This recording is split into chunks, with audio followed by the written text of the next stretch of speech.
연합뉴스의 이치동 기자 함께합니다. 어서 오세요. 네, 안녕하세요. 시동입니다. 예. 휴가 얘기를 저희가 잠깐 했었죠? 언제쯤이었었죠?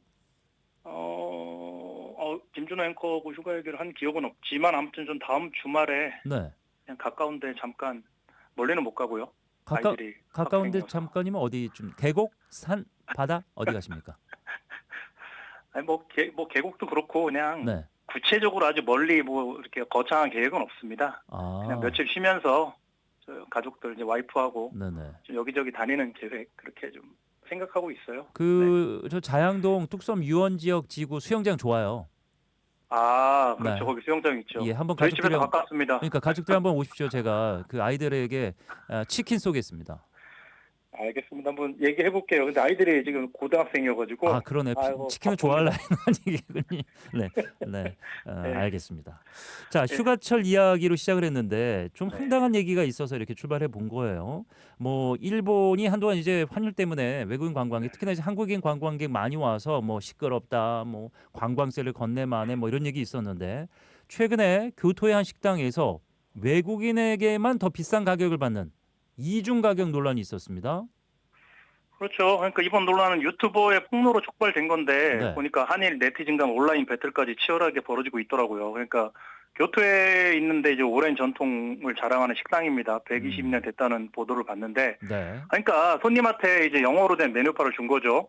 그러니까 손님이 일본어판을 좀 달라 그랬더니 종업원이 쭈뼛쭈뼛하면서 일본어를 하긴 하냐 뭐 이렇게 영어로 묻더라고요. 아. 결국 일본어 메뉴판을 줬어요. 근데 이제 보니까 영어판과 일본어판이 다르더라. 가격도 메뉴 구성도. 그래서 이제 이게 유튜버가 이제 방송을 했고 국내 언론에도 보도가 되면서 공분을 샀습니다. 근데 반전도 있습니다. 그러니까 해당 식당 측이 해명을 했는데 이건 예. 사실 무근이다. 정말 완전한 날조다. 강력한 법적 대응까지 경고를 했는데 알고 보니까 일본어판에는 이제 현지 그 주민들을 위해서 1인분 가격을 이렇게 적어놨는데 영어판에는 2인분부터 주문이 가능하다면서 2인분 가격을 써놓은 겁니다. 아, 그러니까 예. 이러나 저러나 뭐 이렇게 좀 메뉴판 구성만 좀 다르게 했다. 가격은 똑같다. 이렇게 해명이 된 거고요. 근데 이제 외국인 상대로 해서 일일이 설명하기 힘드니까 편의상 그렇게 적어놨다. 이게 식당 측의 설명입니다. 그러니까 해당 유튜버가 그러니까 추가 영상을 올려서 재반박을 했는데 좀 이렇게 말을 했습니다. 뭐 이중 가격은 몰라도 이중 메뉴판은 맞지 않냐 이렇게 강조를 하던데요. 네. 뭐 그러면서 상황이 좀 묘하게 흘러가고는 있습니다. 어쨌든 일본에선 관광객이 폭발적으로 늘어나면서 특히 이제 한국 관광객이 1위라는 거 아닙니까? 숫자로 볼 때. 예. 뭐 소위 외국인을 대상으로 한 가격 논란이 잊을만 하면 종종 나오고 있는 그런 상황입니다. 예. 이게 이제 나름 합리적인 또 의심과 논란이 있었던 이유가 실제로도 교토시는 관광객에게 시내버스 요금을 차등 적용하는 방안을 추진한 바가 있습니다. 이게 시행은 되고 있나요? 아직은 아닌데요. 네. 그러니까 이게 이제 이중 가격제잖아. 이거는 근데 뭐 식당들이 암암리에하는 그런 거랑은 결이 다른 이제 공식적으로 대놓고 추진하는 비싸게 거니까. 받겠다는 겁니까? 그렇죠. 이거는 뭐 공식적으로 필요에 의해서 그렇게 한다는 거라 좀 결이 다른 이슈고요. 아무튼 교토 여기 인구가 140만 정도거든요. 네. 그러니까 가보신 분들 뭐 계실 텐데 일본의 옛날 수도 아닙니까? 우리로 치면 경주잖아요. 예. 근데 인구가 140만 정도인데 작년에만 관광객이 6천만 명 넘게 왔다 갔다는 겁니다. 그러니까 숫자가 엄청 많잖아요. 물론 국내인 포함해서겠지만. 네. 그러니까 도시 인구의 40배가 넘는 인파가 다녀갔으니 교토가 얼마나 복잡하겠습니까? 더구나 이제 뭐 특히 벚꽃철, 단풍철 이때는 사람이 굉장히 많거든요. 네. 그리고 특히나 교토는 지하철이 잘 안 돼 있는데요. 근데 시내버스를 타야 되는데 출퇴근 때 이제 관광객들이 보통 대형 캐리어를 들고 타잖아요. 그럼 지역민들이 시내버스가 불편하겠네요. 그렇죠. 꽉 차니까 뭐 이제 그 주민들이 시내버스를 몇 개를 보내고 나서야 타고 출근하고 뭐 이렇게 하는 게 반복됐다는 겁니다. 네. 그래서 시 당국이 뭐 이제 방안으로 내놓은 게 현재 이제 거기 버스 요금이 2,000원 정도인데 우리 돈으로 시민들에게 좀 낮춰주고 관광객한테는 2배 가까운 뭐 3,600원 정도 받겠다. 이제 이거를 이제 내년부터 시행하겠다고 발표는 했습니다. 시장이. 하지만 이걸 하려면 그 중앙정부 국토교통성하고 협의를 해야 되는데 아직 협의가 진행 중이고요. 그러니까 문제는 시민인지 관광객인지 일일이 어떻게 확인할 거냐. 그 바쁜 시간에. 그리고 또 차별을 공식화하는 이런 문제도 있지 않냐 이런 논란이 계속되면서 내년에 계획대로 실제로 시행할지는 좀 두고 봐야 하는 상황 이렇게 말씀드릴 수 있겠습니다. 네. 일본어를 유창하게 하시는 분들은 좀 유리하겠네요. 그렇죠. 일본인 계속 뭐 QR 코드를 찍는다 뭐 여러 가지 방안이 있는데 아이고. 쉽지는 않을 것 같습니다. 예. 자, 이게 뭐 쉽게 얘기할 수만은 사실 그 없는 문제입니다.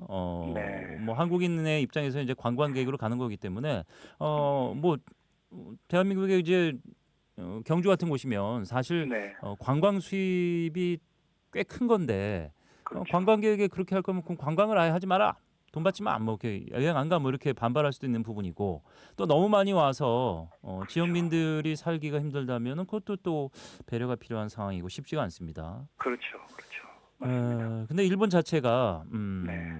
뭐 관광객으로 몸살을 앓고 있는 것은 맞는 것 같긴 합니다. 네. 출국세를 대폭 올렸는데 네. 오버 투어리즘에 대한 대응의 차원이라고 봐야 됩니까? 그렇죠. 그게 이제 뭐 최근 몇 년 새 전 세계적으로 오버 투어리즘이라는 단어가 이제 화두가 되면서 예, 이 문제로 골머리를 뭐 어떻게 보면 행복한 고민일 수도 있고요. 예, 뭐 그런 지역이 늘어나는데 이제 교토가 대표적인 거고 전체적으로 일본 전체적으로도 이 문제를 어떻게 해결하기 위해서 노력을 하고 있습니다.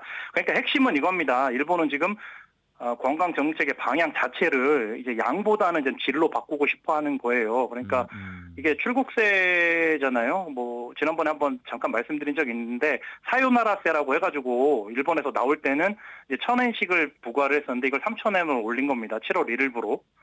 그래서 이제 뭐 4인 가족이 여행하면 이제 10만 원 정도 더 내는 건데 이게 뭐 크다면 크고 적다면 적은 돈이긴 하지만 아무튼 비용이 더 늘어나는 거죠. 그러니까 불과 10년 전 정도만 해도 일본은 이제 외국인 관광객을 어떻게든 많이 데려오자, 유치하자 이쪽에 방점을 두었거든요. 예, 하지만 아까 말씀하셨듯이 지난 몇 년간 일본 방문 관광객이 폭발적으로 아주 엄청나게 늘어났습니다. 엔화 약세, 뭐 또 저비용 항공사 뭐 이런 것들이 영향을 줬겠죠. 그래서 두 가지입니다.